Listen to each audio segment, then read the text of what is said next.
எஜமானுக்கு சொந்தமான மயானம் எங்கே இருக்கிறது தெரியவில்லை. அது ஒரு வெளிச்சம் தெரிகிறது. அதுதான் எஜமானுக்கு சொந்தமான மயானமாக இருக்கலாம் என்று நினைக்கின்றேன். அதன் பாரவோரிடத்தில் அக்கினி பிடித்தேறினேன். அதன் பாரவோரிடத்தில் அக்கினி பிடித்தேறினேன். எதிராக தெரிகின்றது, எதிராக தெரிகின்றது. இதுதான் உடலையோ, இதுதான் உடலையே.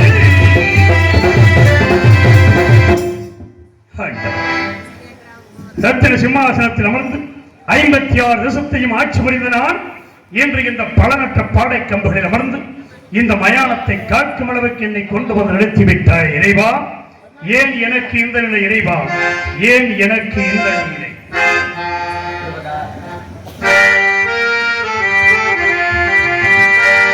ஏன் எனக்கு இந்த நிலை?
போட்டு விடுங்க டக்குன்னு.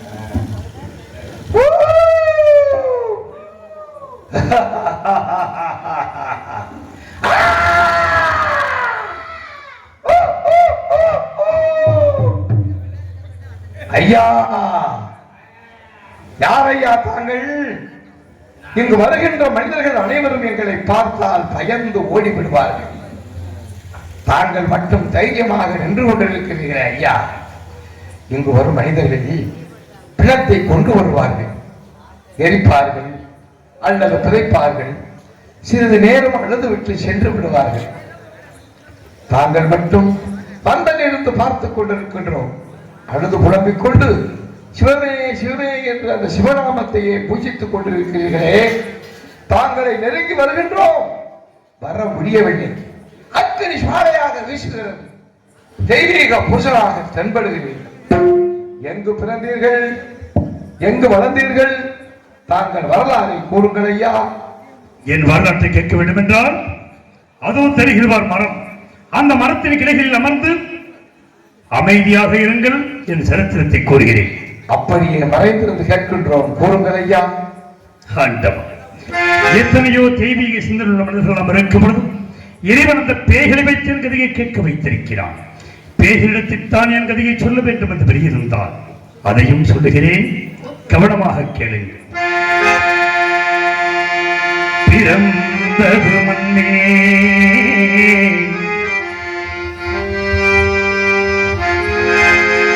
பிறந்தது மண்மேல், இறப்பதற்கென்றே பேசிடும்.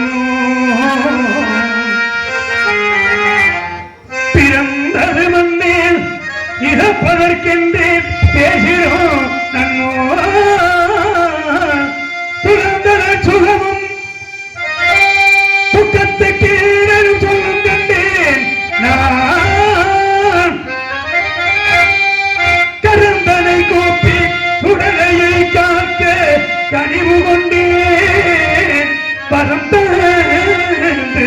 உன்னடிக்கு கீழாக வைத்து என்னை வாழிப்பாய் இறைவா. யார் போய் சொல்லுவா,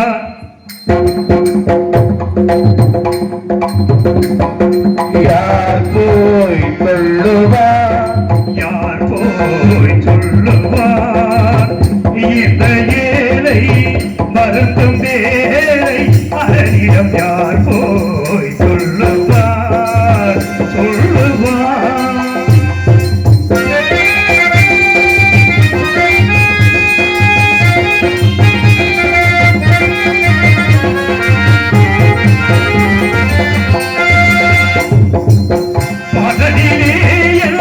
பத்தினியை பிரிந்து பாலனையும் மறந்தே, பாடலியே பத்தினியை பிரிந்து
இதுதான் நீ செய்த தர்மமா இறைவா?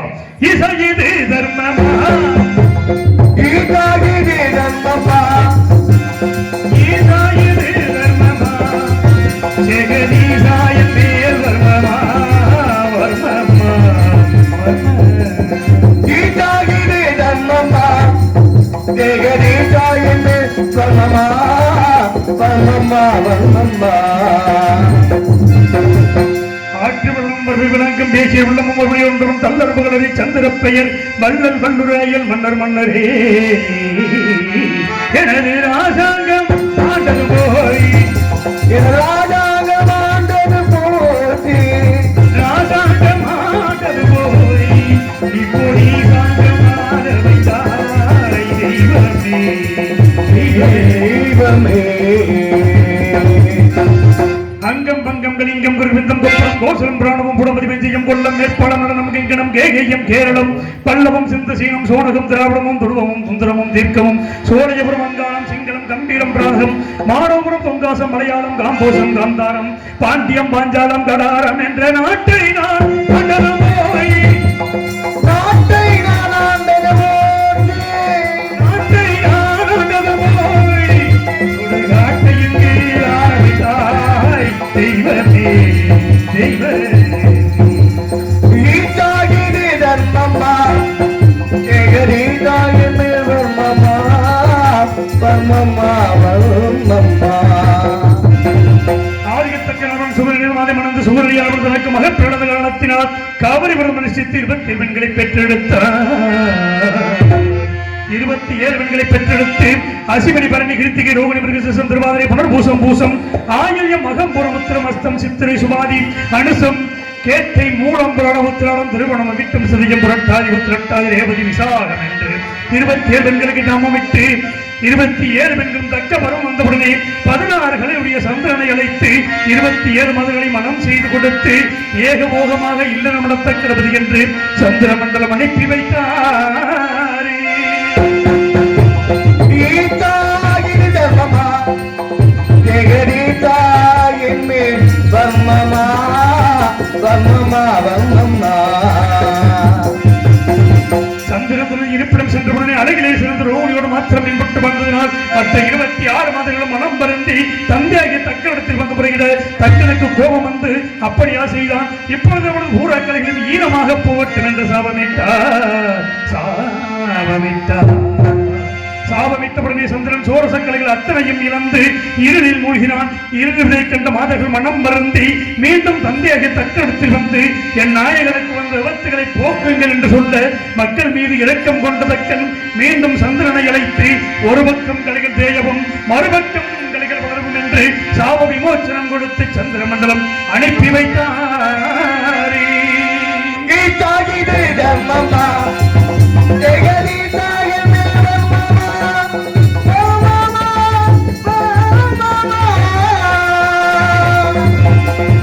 சாவமிட்ட காரணத்தினால் பூலோகத்தில் 12 ஆண்டுகள் மழை இல்லாமல் வெப்பம் அதிகரித்து சந்திர மண்டலத்தை அலாவ சந்திரன் சகிக்காது எங்கும் நீராடவில்லாதால் தன் பத்தினிமார்கள் 27 பேர்கள் அழைத்துக் கொண்டு பூலோகம் வந்தார். பூலோகத்தில் கபதமரிசிகள் நீராடக்கூடிய திருக்குளத்தில் ஜலம் நிறைந்திருப்பதை பார்த்து தானும் மாதர்களும் நீராடி சந்திர மண்டலம் சென்றார்கள்.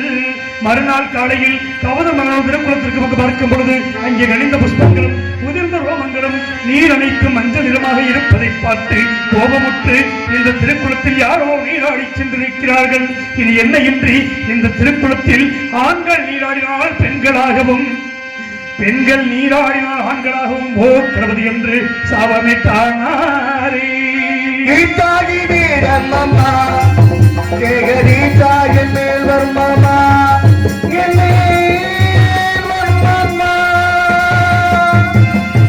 சாபத்தை அறியாத சந்திரன் மறுநாள் காலையில் பத்திரிமார்கள் 27 பேரும் நினைத்துக் கொண்டு பூலோகம் வந்து அந்த குளத்தின் கரையில் நிறுத்திவிட்டு முதலில் தான் மட்டும் இறங்கி நீராடி மூழ்கி எழுந்தான்.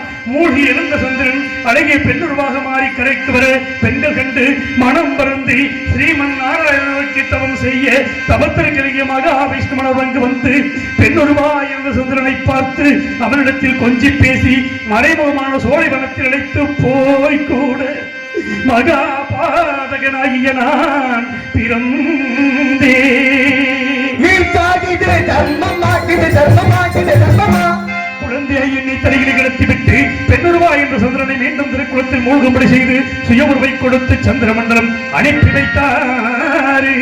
அந்த மனத்தில் வசிக்கின்ற சுபதமரைகளைத்து குழந்தையாகி என்னை கொடுத்து இவன் மகா சத்தியவந்தன் தந்தாரம் என்று பிரதாரம் வச்சிக்க மாட்டான், மெய்யன்றி பொய் சொல்ல மாட்டான், 56 தேசத்தையும் ஆளுகின்ற சக்கரவர்த்தியாக வருவான், திருச்சங்கரசு வேட்டைக்கு வருவான், அவனிடத்தில் இவனை கொடு என்று உத்தரவு செய்து இவன் அறியாகி எனக்கும் சந்திரனுக்கும் பிறந்தபடியினால் இவனுக்கு அரிச்சந்திரன் என்று பெயரை கிடைக்கும்படி சொல்லி சென்ற பேரையும் நான் இழந்தேன், பேரையும் நான் இழந்தேன், பேரையும் நான் இழந்தேன், சொந்த ஊரையும் நான் மறந்தேன். கீதாகி வேதம்மா ஜெகதீதாகி வேதம்மா வம்மம்மா வம்மம்மா. அதன்படி திருச்செந்தூர் வெட்டுக்கு வகையிலே குழந்தையாகி என்னை கொடுக்க நான் ஒரு வேலையும் பொழுது வண்ணமாக வளர்த்து எனக்கு தக்க வரும் வந்தவுடனே 56 தேசத்தையும் மகடாபிஷேகம் செய்து வைத்து என்னை வளர்த்த எனது வளர்ப்பு தந்தையாகிய திருச்செங்குவும் சொர்க்க பதவி அடைந்தார். கீதாகி வேதம்மா ஜெகதீதாகி வேதம்மா. நான் நாட்டை நீதியோடு ஆண்டு வருவதற்கு கரத்திலே செங்கோல் பிடித்ததும் போய் செங்கோல் பிடித்ததும் போட்டு செங்கோல் பிடித்ததும் போய் தவசுடுகோல் பிடிக்க வைத்தாய் தெய்வமே தெய்வமே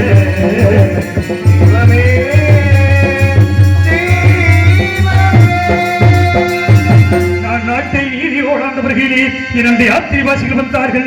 எங்கெங்கு சென்றீர்கள், என்ன விசேஷம் கண்டீர்கள் கேட்டு கண்ணமாபுரியிலே மதுரையின் மகள் சந்திரமதி மாலை சூடும் அங்கையான சொல்ல அதே சமயம் சுயவர ஓடையும் வந்து சேர்ந்தது.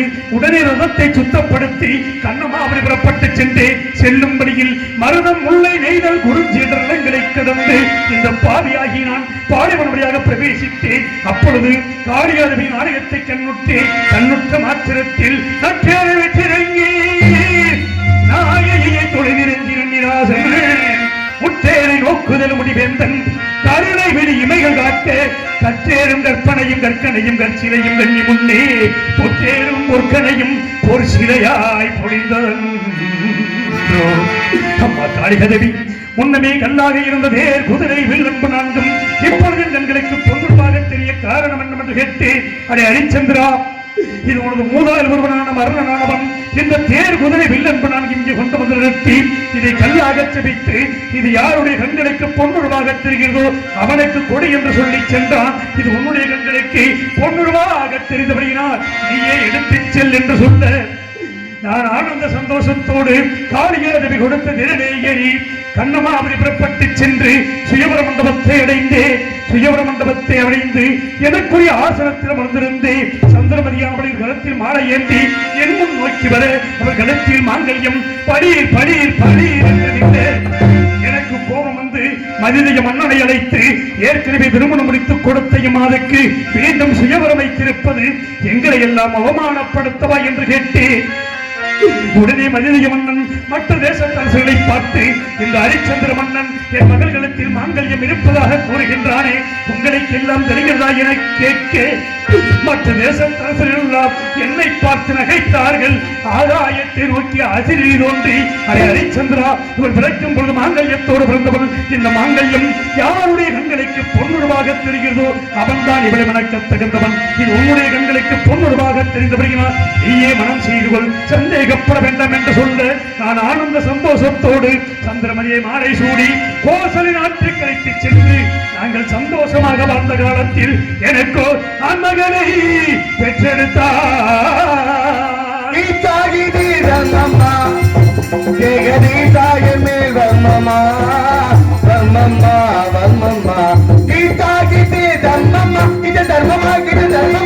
ஆண்மகன் பிறந்துவிட்ட மகிழ்ச்சியில் 7 நாட்கள் களஞ்சியத்தை திறந்து வைத்து அள்ளி செல்லுங்கள் என்று சொல்லி மேலும் வேதவராயனங்கள் போதி நான் பெற்ற மகனுக்கு யோகிதாசன் என்று வெளியிட்டு தேவர்கள் எல்லாம் கூடி தேவதாசன் என்று பெயரிட்டு அப்பேற்பட்ட புத்திரனை மறந்தேன்.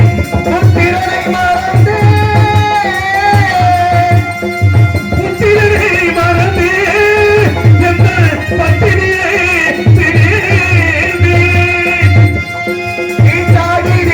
மமா தேகரீதா என்மேல மமா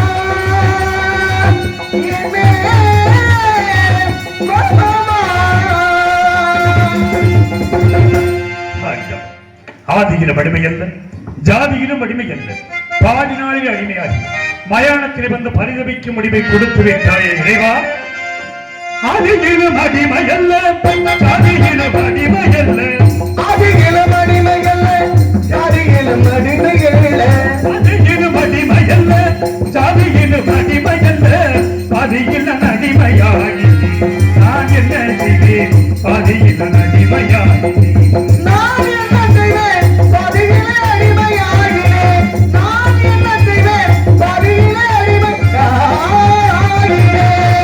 பாராண்ட மன்னர் வந்து பணிபடிமை செய்ய பாராண்ட மன்னர் வந்து பரிசளிமை செய்தது போல். பாராண்ட மன்னர் வந்து பணிபடிமை செய்தது போல் பிறவகு கடிமையாகி நான் என்ன செய்வேன்? பிறவகு கடிமையாகி நான் என்ன செய்வேன்? பிறவகு கடிமையாகிறேன். நான் என்ன செய்வேன்? பிறவகு கடிமையாகிறேன். ஒட்டகங்கள் மீது ஏறி பட்டணங்கள் சுற்றி வந்தேன். ஒட்டகங்கள் மீது ஏறி பந்தலைகள் சுற்றி வந்தேன். ஒட்டகங்கள் மீது ஏறி பட்டணங்கள் சுற்றி வந்தேன். பரமர பரணியே நான் என்ன செய்வேன்? பரமர பரணியே நான் என்ன செய்வேன்? பரமகு பரமையிலே. என்று கேட்பவர்க்கு அள்ளி அள்ளி கொடுத்த கையா இல்லை என்று இல்லை என்று இல்லை என்று கேட்பதற்கு அள்ளிகளை கொடுத்த கையா. என்று கேட்பவர்க்கு அள்ளி அள்ளி கொடுத்த கையா கொள்ளி காசு வாங்கலாகின்றேன். நான் என்ன செய்வேன்? கொல்லிக்காசு வாங்கலாகிறேன். நான் என்ன செய்வேன்? கொல்லிக்காசு வாங்கலாகிறேன். அரணியில் படுத்தவரை தட்டி நான் எழுப்பினேனோ. அரணியில் படுத்த வேலை தட்டி நான் எழுப்பினேனும். அரணியில் படுத்தவரை தட்டி தட்டி எழுப்பினேனோ. பாதியிலே அடிமையாகி நான் என்ன செய்வேன்? பதிகிற அடிமையாகிறேன். நான் என்ன செய்வேன்? பதிகிற அடிமையாகிறேன். பேய்களே, கேட்டீர்களா என் கதையை? இந்த ஐயா. பாவிக்கு இதுவரை நடந்த வரலாறு இதுதான். அழகாக கேட்டோம் ஐயா. தாங்கள் சரித்திரத்தை கேட்ட மாத்திரத்திலே பெய்களாக திரிந்த நாங்கள் புண்ணிய சொர்க்க பதவி அடைந்து விட்டோம் ஐயா. தாங்கள் ஆதமங்கலம் ஆசை தம்பி குடும்பத்தினர் எனக்காக 100 ரூபாய் அன்பளிப்பளித்தீர்கள். நெஞ்சார்ந்த நன்றி. நன்றி கலந்த வணக்கம். ஐயா, கூறுங்கள், தாங்கள் யார்? இப்பொழுது எங்களை தெரிகிறதா யார் என்று? யார் என்று தெரியவில்லை. சிறிது நேரத்திற்கு முன்னதாக பேய்களாக வந்தோம் அல்லவா? ஆமாம், அவர்கள்தான் நாங்கள். சரி. இப்பொழுது எப்படி புண்ணிய சொர்க்க பதவி அடைந்திருக்கின்றோம் பாருங்கள். எப்படி அடைந்தீர்கள்? தாங்கள் சரித்திரத்தை கேட்டவுடன் தானையா நாங்கள் புண்ணிய சொர்க்க பதவி அடைந்து விட்டோம். அப்படியா? நாங்கள் மட்டுமா புண்ணிய சொர்க்க பதவி அடைந்தோம்? தாங்கள் கதையை கேட்டவர்கள், பார்த்தவர்கள் அனைவருமே சொர்க்க பதவி அடைவார்கள் ஐயா. தாங்கள் கொண்ட சத்தியம் வாழ்க, கீர்த்தி ஓங்குக. கீர்த்தி, சத்தியம் வாழ்க, சத்தியம், கீர்த்தி ஓங்குக. சத்தியகீர்த்தி, என் நண்பன் சத்தியகீர்த்தி நினைவுபடுத்துவதற்காகவே இறைவன் அந்த பேய்களை தன் கதையை கேட்க வைத்திருக்கிறான். நான் மிகவும் வருத்தமடைந்தேன் பேய்களிடத்தில் கதையை சொல்கிறோம் என்று. ஆனால் இறைவன் என் நண்பன் சத்தியத்தை நினைவுபடுத்துவதற்காக கேட்டிருக்கிறான். அவனை எப்படி காணப்போகிறேன் இறைவா? எப்படி காண்பேன்? கண்கள் இரண்டும் என்று உன்னை கண்டு பேசுமோ?